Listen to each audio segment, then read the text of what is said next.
just want to let you guys know this episode is sponsored by BetterHelp. If you need to talk to a licensed therapist, be sure to visit BetterHelp. And when you sign up, visit betterhelp.com/juice today to get 10% off of your first month. That's BetterHelp, HELP.com/juice. Be sure to do that, guys. Your well-being is worth it.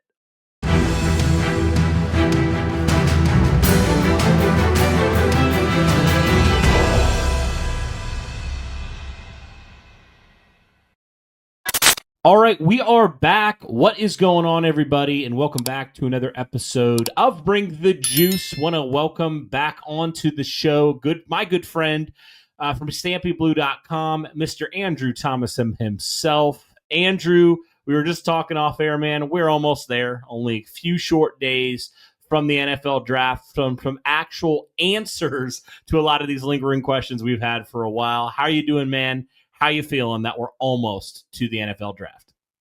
I'm great. Happy to be back. As always, appreciate the invitation. And draft week, it's for some people, big NFL fans, it's kind of like a holiday, if you will. It's kind of like Christmas or any of the other major holidays where you get excited to celebrate. And it's we were talking about it off air a little bit. It's interesting. This draft is kind of one where there maybe isn't a general consensus within the top 8 to 10 picks per se on who may go where, and outside of maybe really the top 3 picks as well. And so it'll be a lot of fun to see where these teams go, to see who they take, and I know we're going to be discussing specifically the Indianapolis Colts, but I always enjoy seeing what directions the other teams go in. So it'll be a fun round one Thursday night for sure.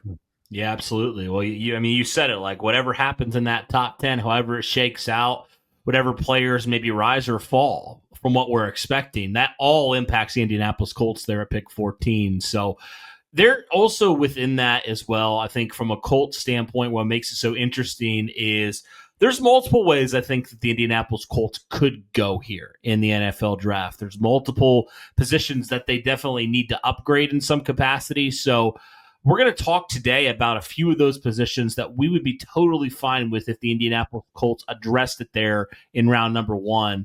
I think the first one that we can talk about as well, Andrew, is probably the most popular pick that everybody has had, that being the tight end position. I mean, we know all about, how poor the tight end play has been, especially last season with really nobody doing really anything of note. And now you lost Kylan Granson, so that's one of your, like it or not, that was one of your key impact guys last year from a snap standpoint. So he's gone. So there still is this massive opening, even with re-signing Mo Alley-Cox, especially in the receiving game, because, GM Chris Ballard even talked about it. You got a couple guys that can run block and do some good stuff in that department, but you really are looking for more of that pass-catching sort of tight end, somebody that can attack over the middle and really help you out. What are your thoughts on the tight end position in this draft? Some guys that maybe you're looking at there in round number 1 and the position of need here for the Colts. Yeah, I think you have to start with tight end, right? It's the one position I think that it's sort of been covered ad nauseum, if you will, because it's that well known that this is potentially a direction the Colts could go in, and this is sort of one of those drafts that the Colts should really feel lucky that their need sort of fits who could potentially be available at number 14 overall, that being Tyler Warren out of Penn State. Colston Loveland out of Michigan are the 2 top names that I think have been thoroughly discussed, because I think those are the 2 players that they could potentially target at that pick. We'll see come Thursday night if one of or both of them are available, and if that's the case, who do they take of the 2? Both bring unique skill sets. It's kind of a pick which one you prefer between the 2. Warren is more of a dominant sort of yak tight end, I feel like, in some ways. He's a little bit more stout, I think, than Loveland. He's maybe a little bit of a bigger red zone threat, if you will. Doesn't mean that Loveland's a bad player by any means. I think Loveland is more of a precise sort of route runner, and he can definitely block, maybe not as well as Warren in that regard, but I think both would fit the Indianapolis Colts offense quite well for a number of different reasons. Yeah, absolutely. I mean, I think both have upside as receivers. Like, it's interesting because, like, Warren, I feel like is more of the polished guy, right? Like, Colston Loveland's a little bit younger, and a little bit lighter, like about 5 to 10 pounds lighter. He dealt with an injury last year, I know, so that's definitely a concern as well. But I think, regardless, and who's even to say that Tyler Warren's going to be there? I think it's more likely that Colston Loveland is available at pick 14 than Tyler Warren. Now, we'll be interested if the scenario does happen, Andrew, where both of them are somehow available at pick 14. What route do the Colts go, right? Because both guys, I think, have their pluses and have kind of their minuses, right? Have the things that you really like. And so it's like, which guy, if the Colts could choose both of them, are they most interested in? I'm very curious about that when it comes to that. So it'll just be interesting nonetheless to see what they do there. But staying on the offensive side, I'm curious, Andrew, what are some other positions or a position that you're looking at here on the offensive side that you would not be upset at? Is there any other ones on the offensive side of the ball that if the Colts on Thursday night took that position, you'd understand? Yeah, I think another position that I think would I'll phrase it as would really be too much of a surprise is let's talk about the offensive line. The Colts haven't really addressed that right guard spot with the absence of Will Fries going to Minnesota for that big contract in the offseason. They've got Matt Gonzalez, third round pick last year, who they could potentially slide in at that right guard spot. But he is also the swing tackle for this offense and is a backup right tackle to Braden Smith. And, if Braden Smith, for whatever reason, has to miss time due to injury, Gonzalez, I think, would be the first person to slide in at that right tackle spot. And there's just some uncertainty, frankly, I think, at right guard. And this team, in such a critical year for the third-year quarterback Anthony Richardson Sr. now, as far as I know, I believe he changed his last name on his jersey, or his last name will now say Richardson Sr., so I'm getting used to that myself. And for even Daniel Jones, who may see some snaps at some point in the season, given the uncertainty surrounding Richardson's health, at least over the first couple of years of his young career, given like I said, the importance of year three for Richardson and for this franchise as a whole, for this offense as a whole that was fairly lackluster in the passing game. You have to be able to keep your quarterback upright. It's sort of the golden rule, if you will, of NFL offenses. If you don't have a good offensive line or a good enough offensive line, an offensive line that can pass protect and keep your quarterback upright, in some regard, you don't really stand a chance sort of down to keep offensive drives alive, to create that consistency that the Colts desperately need to create this season. Absolutely. Yeah. No, I definitely agree with you there. I think for me, also another thing I think you have to weigh if you're the Colts, and I think it ultimately for me has come down to how do the Colts view Matt Gonsalves? Do they view him more as the tackle of the future? I mean, we saw him fill in at tackle last year down the stretch when Braden Smith missed time, or do they view him more as a guard? And I think that will definitely dictate what position they go. So I'm very curious. Do they address offensive tackle or offensive guard? That'll be so fascinating. All contingent, I think, on how they view Gonsalves long term. So very interesting there. Any other positions on the offense, or are you really sticking with tight end and offensive line here? Yeah, I think if you're the Colts, it's one of those two. Again, the need at right guard is so massive. There are a couple of veteran names out there that they could potentially go out and sign. Whether they do or not remains to be seen. I think if honestly they wanted to make a move, they probably would have done it by now. But a couple names I think to keep an eye on potentially if they're available are Alabama's Tyler Booker and Texas's Kelvin Bake Jr., who is mainly a tackle, but I do believe has some guard flexibility and could kick inside. Both are really, I think, most people see them as top 10 players in the draft, or top 15 at the very least. In their own right, Booker would sort of be out of the norm in terms of what the Colts typically look for, I think, in offensive linemen. He's maybe not as athletic, so to speak. but he's definitely, I think, a very, very good player. I think his tape sort of speaks for itself. Same goes for Banks Jr., who again plays more tackle, or has played more tackle, both left and right side, I believe, but can kick inside and fill that right guard spot for you. And I think I'll throw out actually one other name that I think would be interesting. Is Gray Zabel, or Zabel, pardon me, out of North Dakota State. Sort of a do-it-all Swiss Army knife, if you will, along the offensive line, can play multiple positions. And that's, you think of Joe Haig, right? Former Colts offensive lineman who was here for some time for this Colts team and sort of played multiple positions. I mean, those kinds of offensive linemen are hard to come by, hard to find. And he would be an interesting pick at 14. I think some people may say that's a little high, maybe a little rich, right, for a guy like Zabel compared to Booker or Banks. But if Zabel is there, it would not surprise me at all if either he, Booker, or Banks were the selection at 14, or maybe potentially if they decide to trade back a few picks and take one of those three offensive linemen. Either scenario, I think, is certainly plausible. What's going on, everybody? Just wanted to say this show is sponsored by BetterHelp. Guys, everyone wants to try to take care of their bodies and do the best that they can to help take care of themselves. But that also starts with your mind as well. Your mental health is just as important as your physical health. And of course, when you're doing potential therapy, in-person therapy can cost anywhere up to $100 to $250 per session, guys. That number can add up very quickly. But with BetterHelp, you can save on average up to 50% per session. With BetterHelp, you can pay a flat fee for weekly sessions, which can help you save on costs and time as well. Therapy should feel accessible, guys, not a luxury. You should be able to talk to someone the way you want to, when you want to. With online therapy, you can get quality care at a price that makes sense for you.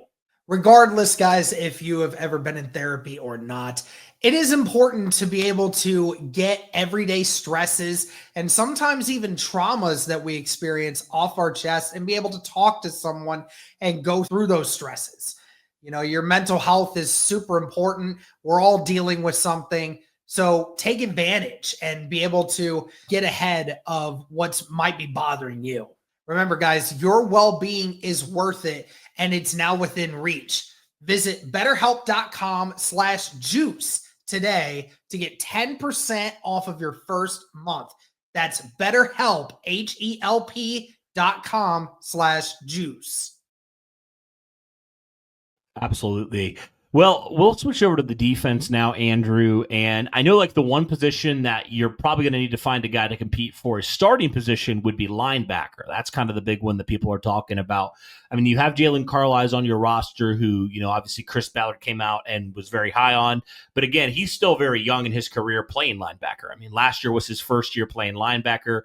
I think you need to add some, if at the very least, some depth in that room, if not another guy to start alongside Zaire Franklin in there. So when you're looking at linebacker, there's people have talked about Jihad Campbell there at pick 14 or someone like that. What are your thoughts on that position? Would that be one you would be okay with if the Indianapolis Colts took a shot at a linebacker there in round number 1? Yeah, I mean, I wouldn't be surprised. You mentioned Jihad Campbell from Alabama. The one thing that sort of gives me pause with him is his shoulder injury.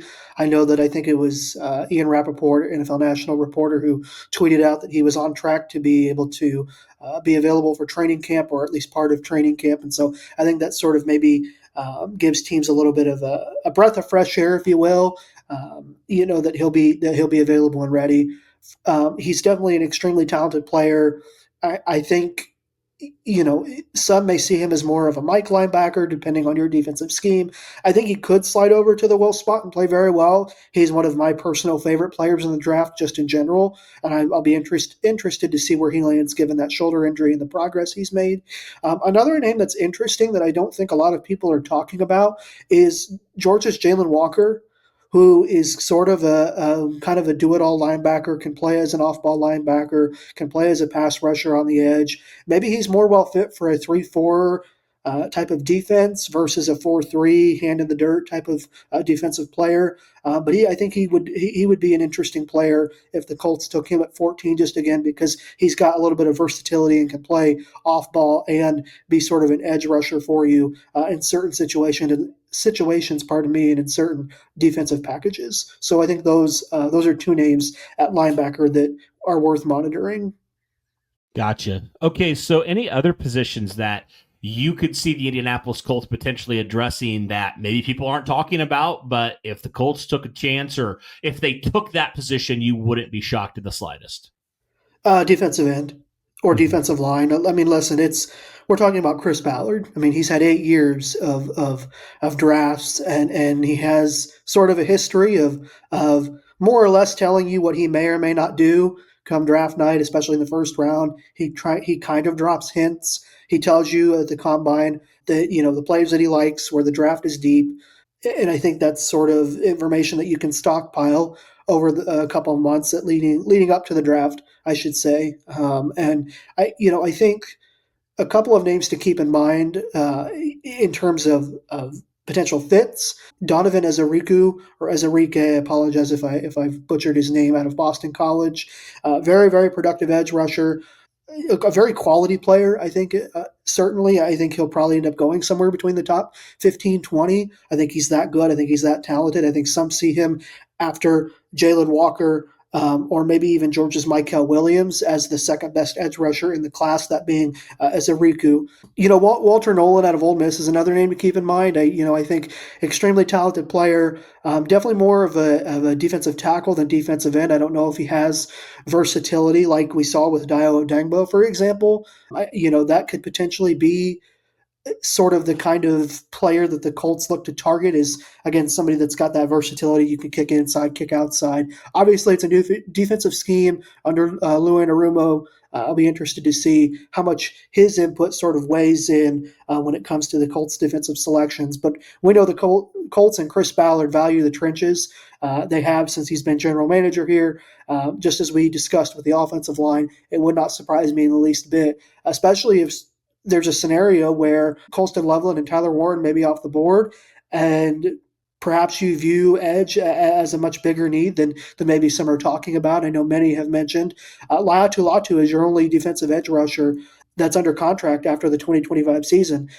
Kwity Paye is a free agent. DeForest Buckner and Grover Stewart are both 30 plus, or getting ready to be at least 30 years old or a little older. And so that's certainly something you can't ignore either. And again, just as like I mentioned earlier, just as much as the Colts value the trenches on both sides of the ball, defensive end, defensive tackle, I think, is something to keep an eye on. One last name I'll throw out there is Oregon's Derek Harmon. Really, really good interior pass rusher, solid run stopper. I think he's a little bit better of a pass rusher. And at some point, you're going to have to make some moves, I think, to address the defensive line, whether it's edge rusher, interior defensive tackle, and it would not surprise me if it comes in round 1, and it certainly wouldn't surprise me if it comes in the first 2 rounds. Yeah. Man, I'm going to be so interested to see, because if they do that, that's throwing a wrench in what a lot of people thought the Colts were going to do, but I definitely think it is a need long-term for sure with this team. So I'm going to be so fascinated to see how they address the defensive line, because there's maybe not a lot of questions in terms of who is going to play in the immediate, but certainly in 2026, there's a lot of questions about both of these positions on the edge and the interior. So fascinating, man. And I'm just so excited to finally get some answers to some of these questions we've been having here. And we'll have to see how the Colts approach it. But Andrew, any last thoughts you have here, man, regarding the draft? Anything else that we didn't mention that you want to mention here before we get going? Yeah, I mean, it's interesting. I think this is a really, really talented running back class. And I, just to be very clear, have no sort of inside connections or sources or anything like that. NFL teams are pretty tight-lipped around this time of the year. They don't really let anything out.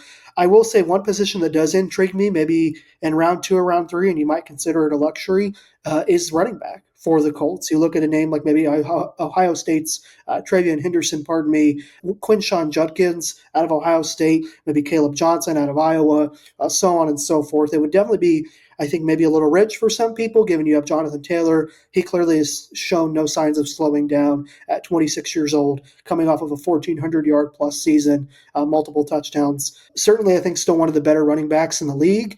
They also brought in, I should say, Khalil Herbert, former Chicago Bear running back, to sort of relieve Jonathan Taylor as a better backup than I think what they had last season, brought him in this offseason. But I do think running back is maybe a position rather where they could go maybe round 2, maybe round 3. There's a lot of really intriguing names I think to keep an eye on, and we'll see how it goes.